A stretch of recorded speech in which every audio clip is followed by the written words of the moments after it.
নমস্কার বন্ধুরা, আমার আগের দেওয়া চিকেনের রেসিপিতে আপনারা যেভাবে ভালোবাসা জানিয়েছেন তাতে আমাকে আরো নতুন নতুন রেসিপি বানাতে উৎসাহিত করেছে।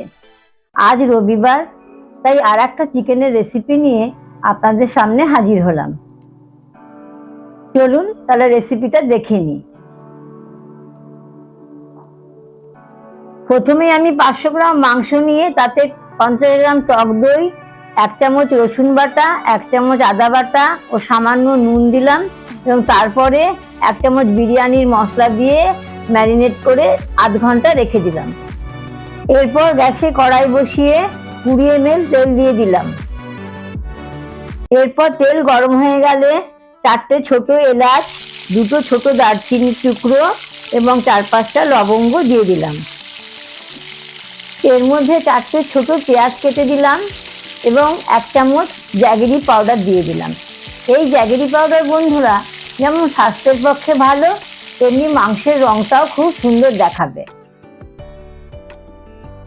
এর মধ্যে পেঁয়াজের সমপরিমাণ টমেটো কুচি করে দিয়ে দিলাম।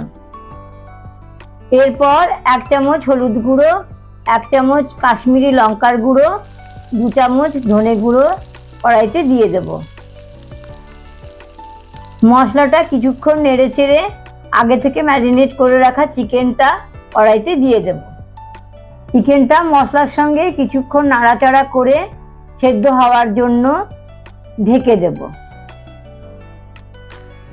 5 মিনিট পর ঢাকনাটা খুলে দেখলাম কতটা জল বেরিয়েছে। আর একটু নেড়ে চেড়ে আমি 4টে গোটা কাঁচা লঙ্কা দিয়ে দিলাম এবং আবার ঢেকে দিলাম।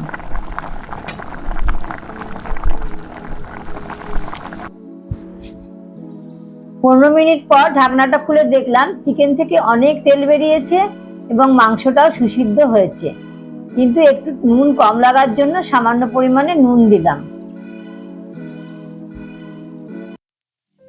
এরপর ধনেপাতা কুচি করে দিয়ে ঢাকনাটা বন্ধ করে দেব এবং গ্যাসের ফ্লেমটা বন্ধ করে দেব। চলুন এবার সার্ভ করে নিই।